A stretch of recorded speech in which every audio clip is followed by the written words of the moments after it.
창립 96주년을 맞아서 우리가 하나님께 감사 예배를 드렸습니다.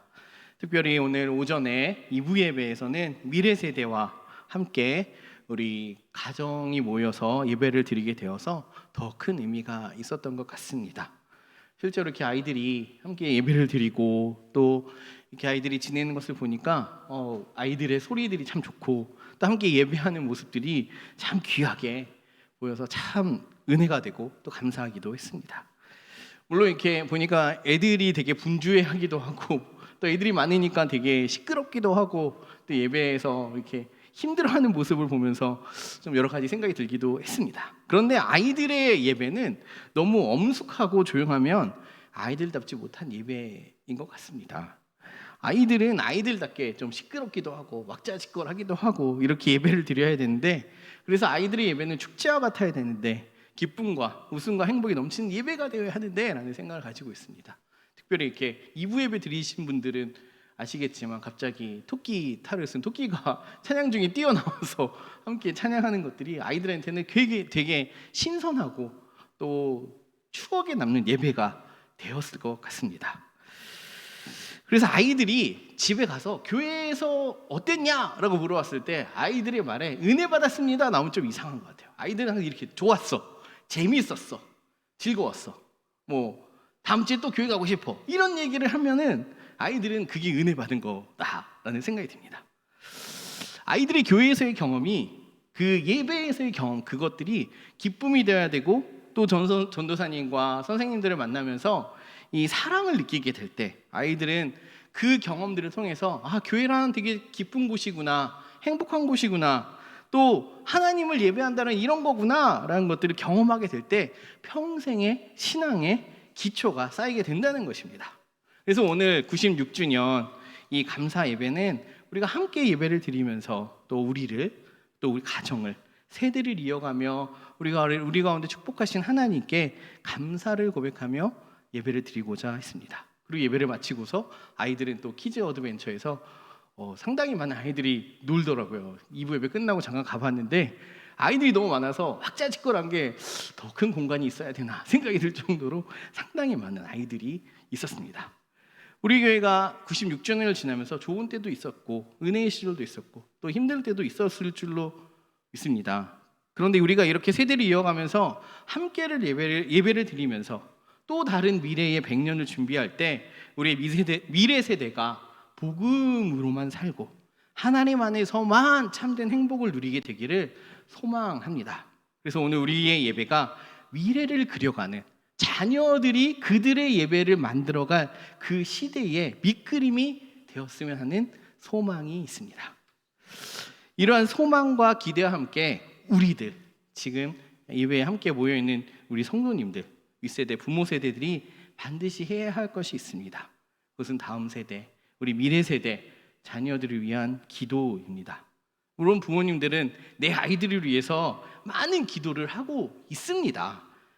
그렇지만 한 번 더 우리의 자녀를 위해 하는 이 기도를 점검하면서 무엇보다도 성경 안에서 어떻게 기도하고 있고 또 하나님은 어떻게 응답하시는지 오늘 이 말씀을 통해서 간단히 살펴보고자 합니다.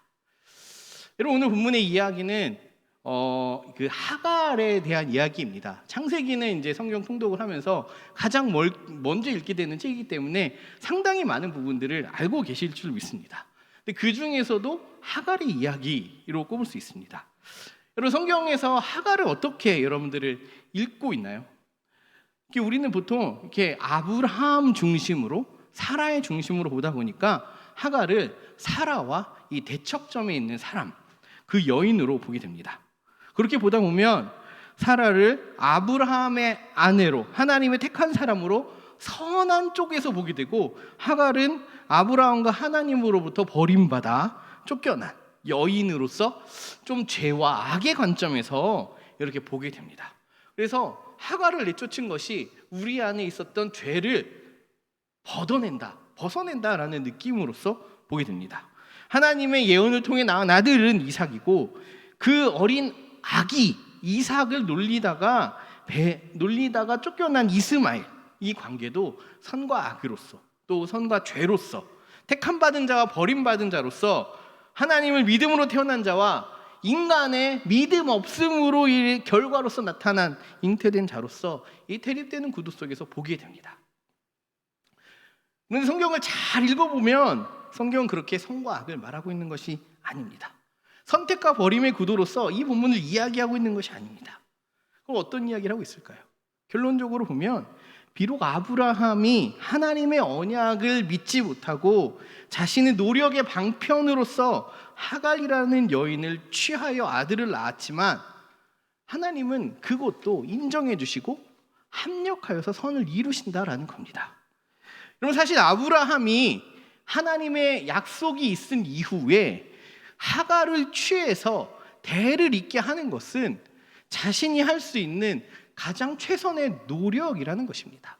고대 근동지방의 그 당시 시대에서 대를 잇지 못한다는 것은 굉장히 가문으로서는 치명적인 사회였다는 것입니다. 아브라함이 처한 상황은 아브라함의 대에서 대가 끊기고 가문이 끊기고 이 가족이 씨족이 없어지는 상황에 이르렀다는 것입니다. 그때에 하나님께서 내가 내 씨를 내게 주어서 내 자손이 많게 하리라 라고 하는 약속은 그러면 하나님 내가 무엇을 해야 할까요? 라고 했을 때 아브라함의 방식대로 아브라함이 응답한 것이라고 볼 수가 있습니다. 당시엔 이게 죄가 아니었고 누구나 할 수 있는 당연한 일이었습니다. 그래서 아브라함은 내가 할 수 있는 일반적인 세상의 방식을 통해서 하나님의 약속에 대해 또 믿음 없음의 이 태도로서 우리는 바라볼 수 있겠지만 그는 최선의 행동을 했던 것입니다. 우리가 실제로 살아가다 보면 우리 인생에서 모든 가능성이 끊어진 상태에서 나이가 들어서 더 이상 아기를 가질 수 없는 상황에 이르렀을 때 아브라함은 현실적으로 이렇게 선택을 할 수 있었던 것이죠. 그래서 맞이하게 된 사람이 사라의 종이었던 애굽 출신의 여인 하갈이라는 것입니다. 하나님의 약속이 성취되어 이삭이 태어나게 됩니다. 후에. 그런데 이스마엘은 형이었지만 아브라함의 서자로 태어났기 때문에 또 믿음의 혈통이 아닌 아이로 태어났기 때문에 결국은 되게 불운하게도 쫓겨나게 되는 상황에 이르게 된 것입니다. 이스마엘이 큰 죄악을 저질렀거나 정말 큰 잘못을 저질렀던 것이 아니라 아브라함의 믿음 없음의 행동을 통해서 생겨낸 결과였고 하갈의 죄라든가 이스마엘의 죄라고 하기에는 너무나 개연성이 부족한 상황이랐던 것이죠. 그러면 하나님은 하갈과 이스마엘을 버리셨을까요? 분명히 오늘 본문에 보면 하나님이 내어 보내라라고 말씀하십니다. 하나님은 이들을 버리실 것인가요? 그렇지 않습니다. 하나님은 사라의 말에 의해 하갈을 내쫓아야 하는 이 상황에 맞이하여서 아브라함이 씨름을 하고 고민하고 있는 상황에서 12절에서 이렇게 말씀하십니다. 이삭에게서 난 자라야 될 씨라 부를 것이다 라고 하시지만 그 이어서 13절에서 말씀하십니다. 우리 13절의 말씀을 한번 같이 읽어보겠습니다. 13절입니다. 창세기 21장 13절입니다. 시작. 그러나 여종의 아들도 내 신이 내가 그로 한 민족을 이루게 하리라 하신지라. 여러분 어떻습니까? 하나님은 이스마엘도 버리지 않았습니다. 그리고 그로 그 민족을 이루시길 약속하셨습니다. 그래서 떠나보냅니다. 하나님을 믿음으로 아브라함이 보냈던 것이죠. 아브라함의 마음은 이스마엘도 내가 낳은 아들이었기 때문입니다. 그래서 갈 때 먹을 것을 바리바리 싸주고 또 물도 이렇게 가죽 부대에 담아서 지금의 그 가죽 부대 양으로 보면 지금의 그 도량형으로 보면 15리터 정도 되는 물을 싸주었다고 합니다. 상당히 많은 양의 물입니다. 그렇게 보내게 됩니다. 아브라함은 자신의 믿음 없음의 결과로 태어난 죄책감 그리고 이런 문제를 만들어낸 것에 대한 책임감 또 아들을 보내야만 하는 이 아픔과 이 상황 속에서 복잡한 신경 속에서 보내게 된 것이죠. 그렇게 떠난 하갈은 갈 길을 몰라 헤맵니다. 광야에서 다시 애굽으로 돌아가지도 못하는 이 상황 속에서 헤매게 됩니다. 그러다가 먹을 것이 다 떨어집니다. 마실 물도 다 없어집니다. 거친 광야에서 이제 갈 곳이 없어서 기진맥진한 상태에서 뜨거운 광야의 햇빛을 피하며 관목 덤불의 그늘에 아들을 누인 채 어머니 하갈은 하나님 앞에 목 놓아 부르짖습니다. 이때 어머니의 기도는 어땠을까요? 가문으로부터 쫓겨난 사람, 갈 곳이 없어서 광야에서 헤맬 수밖에 없는 이 상황, 먹을 것과 마실 것은 없어지고 지금 기진하여서 쓰러져서 죽어가고 있는 아들을 바라보는 이 어머니의 심정은 누구도 거의 상상할 수 없는 상황이었을 것입니다. 그렇지만 하갈은 자기에게는 불운했지만 백세에도 태의 문을 열어서 아들을 낳게 하시는 하나님을 아브라함의 집에서 경험했습니다. 그런 하갈에게 광야에서의 부르짖음은 하나님을 향해 있었습니다. 그 부르짖음에는 깊은 하나님에 대한 원망이 있었을 것입니다. 하나님, 왜 주인 사라의 태의 문을 여셨습니까? 왜 우리를 내보내라고 하셨습니까? 내 아들도 아브라함의 아들인데, 내 아들도 아브라함 가문의 사람인데 왜 지금 이렇게 쫓겨나야만 합니까? 나도 그곳에서 잘 살 수 있는데 이 광야에서 갈 곳 없이 나가야 되는 삶이 된 것에 대해서 하나님께 크나큰 원망과 억울함으로 부르짖었을 것입니다. 그리고 그 기도의 마지막에서 저기서 죽어가는 내 아들, 이 아들만이라도 살려달라는 어머니의 절박한 심정의 기도가 텅 빈 광야에 시리게 빛나는 하늘을 울리면서 그 광야를 가득 채우고 있었을 것입니다. 16절의 말씀에 이르되 아이가 죽는 것을 참아 보지 못하겠다 하고 화살 한바탕 거리 떨어져 마주 앉아 바라보며 소리 내어오니. 이 기도에 하나님 어떻게 반응하셨을까요? 하나님은 분명히 반응하시고 응답하셨습니다. 우리 17절 말씀을 한번 읽어보겠습니다. 17절입니다. 시작. 하나님이 그 어린 아이의 소리를 들으셨으므로 하나님의 사자가 하늘에서부터 하갈을 불러 이르시되 하갈아 무슨 일이냐 두려워하지 말라 하나님이 저기 있는 아이의 소리를 들으셨나니. 여러분 말씀을 보면은 하나님은 소리를 들으셨다고 합니다. 그런데 깊이 자세하게 단어 하나하나를 읽어보면 하나님은 누구의 소리를 들으셨다라고 기록되어 있습니까? 아이의 소리입니다. 어머니가 기도를 했는데 어린 아이의 소리, 이스마엘의 소리를 들으셨다라고 기록되어 있습니다. 기도는 하갈이 했는데 하나님은 하갈의 기도를 들으셨다라는 게 문맥상 맞는 것 같은데 부르짖는 자의 소리가 아니라 지금 죽어가고 신음하고 있는 아이의 소리를 들었다라고 기록하고 있습니다. 왜 그랬을까요? 이 문맥이 가지고 있는 의미는 무엇일까요? 여러분 하갈이 원통하고 원망한 가운데 있는 그 기도의 내용의 주제는 이스마엘에 대한 살려달라는 것입니다. 내 아들 살려주십시오. 내 아들만이라도 살려주십시오라는 이 부르짖음에 하나님은 이 기도를 들으시고 이 덤불 아래에 기진하여 누워있는 조금 떨어져 있지만 울부짖으며 기도하고 있는 엄마의 목소리를 들으며 같이 눈물 지으면서 신음하면서 나 때문에 내가 아기 이삭의 동생을 놀리고 장난쳤기 때문에 벌 받는 거라고 하나님 앞에 잘못했다라고 신음하고 있는 이 어린아이의 기도를 보시고 들으셨다라는 겁니다. 어머니 하갈의 기도를 통해서 하나님은 어린아이 이스마엘을 돌아보셨습니다. 이것이 오늘 본문의 이야기입니다. 여러분 에레미야 애가의 말씀은 분명히 기도를 촉구하고 있습니다. 내 어린 자식들의 생명을 위하여 주를 향하여 손을 들지어다. 왜 어린 자식들의 생명을 위하여 부르짖으며 주님을 향해 손을 들라라고 말하고 있을까요?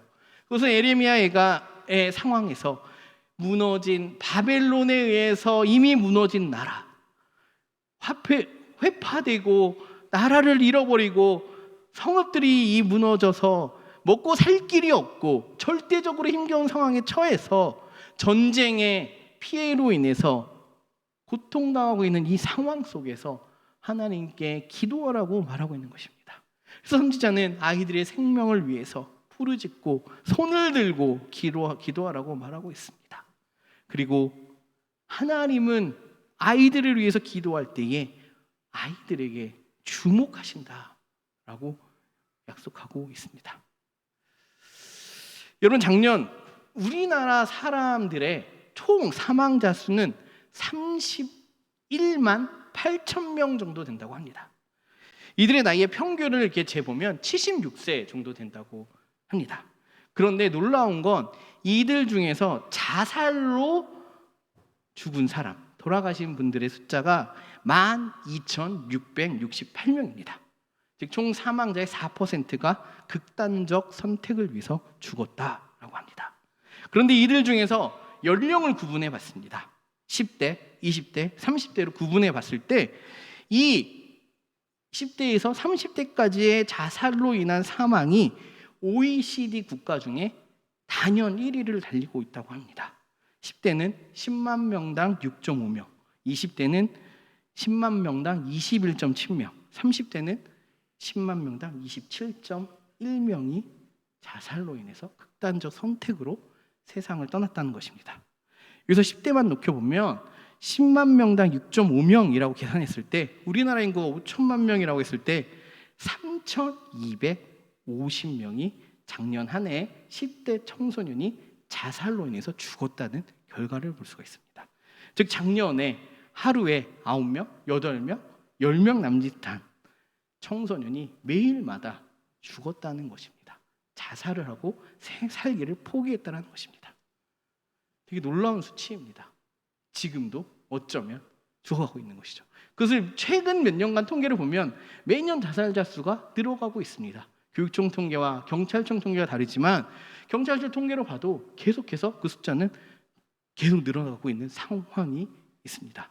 올해도 늘어가고 있는 상황입니다. 이러한 청소년이 자살을 생각하는 주된 이유를 분석하고 조사해 봤을 때 첫 번째는 학교 성적 때문이라고 합니다. 40.7%가 학교 성적 때문에 죽고 싶다라는 생각을 하게 된다고 합니다. 두 번째는 가족 간 갈등이라고 꼽았습니다. 22.1%가 우리 가족이 자꾸 부모님 싸우고 갈등 때문에 나 죽고 싶다라는 생각을 하게 된다고 합니다. 이런 조사 결과에 대해서 우리 장신대학교 기독교 학교교육연구소의 박상진 교수님은 이렇게 분석을 했습니다. 성적 하락을 두고 자녀를 꾸짖는 부모와 이로 인해 갈등이 발생하는 상황을 어렵지 않게 그려볼 수 있습니다. 입시 위주의 교육 시스템과 이를 무비판적으로 수용하는 부모들이 빚어낸 비극이라고 지적했다는 것입니다. 이어 학부모들이 세속적인 교육관을 벗어나 자녀의 꿈과 비전, 행복에 대해 진지하게 고민하는 것이 자살 예방을 위한 선행 과제라고 꼽았습니다. 여러분, 우리의 자녀들은 전 세계에서 가장 많은 청소년들이 죽어가고 있는 시대에 우리는 이 나라에서 살고 있습니다. 밝게 빛나고 한창 꿈을 꾸어야 할 10대, 20대에 가장 아름다운 시절이 되어야 할 이 때에 하루에 10명 가까운 아이들이, 청년들이 스스로 살아가기를 포기하고 생을 끊고 있다는 것입니다. 이것이 과연 지금의 청년들이 나약해서라고 말할 수 있을까요? 어쩌면 기성세대들이 만든 이 사회 구조가, 세상이 만든 사회의 효율과 생산 경쟁, 성공의 시스템과 가치가 이들을 죽음으로 내몰고 있는 것이 아닌가라는 생각이 듭니다. 여러분, 내 자녀를 위해, 너의 자녀를 위해, 그리고 우리의 자녀를 위해 우리가 기도해야 할 때입니다. 부모가, 기성세대가 이제 이만큼 우리 가운데 복 주시고 은혜 주신 하나님을 기억하면서 우리의 자녀 세대에, 미래의 다음 세대에도 하나님께서 이들이 일으켜 주시고 세워 주시고 복 주시고 축복하여 주셔서 이들이 더 나은 시대를 살아갈 수 있도록 부르짖어야 할 때가 바로 지금이라고 생각합니다. 주를 향하여 손을 들고 영적으로 기진하여 헐떡이고 있는 자녀들을 향해서, 생명을 잃어가면서 누워가고 있는 이들을 향해서 열등감과 성적이 떨어졌다는 자기 탓으로 돌리면서 신음하며 살기를 포기하고 있는 이 자녀들을 위해 기도할 때가 바로 이때인 줄 믿습니다. 여러분, 하나님은 어떠한 사람도 무계획적으로 아무렇게나 이 세상에 의미 없이 보내지 않으셨습니다. 한 명 한 명이 하나님의 형상대로 지은 귀하고 아름다운 존재입니다. 능력으로, 성적으로, 외모로, 재산으로 결코 사람을 판단하거나 서열이나 순위를 매길 수 없습니다. 우리의 자녀들, 그들이 어떠하든지 하나님은 가장 아름답게 짓고 가장 귀하게 지은 것이 우리의 자녀들이라는 것입니다. 모든 사람이 각기 다른 재능과 비전을 주셨습니다. 그러므로 우리 부모들이, 기성세대들이 해야 할 것은 이 자녀들을 위해, 하나님의 형상대로 지음받은 자녀들을 위해 기도하면서 자녀들이 하나님의 안에서 꿈꿀 수 있도록 격려하는 것이고, 하나님이 주신 비전을 따라 미래를 설계하며 하나님의 인도하심을 전적으로 신뢰하며 하나님의 형상으로서의 멋진 모습으로 하나님의 자녀로서 담대하게 살 수 있도록 터전을 마련해주고 지켜주어야 한다는 것입니다.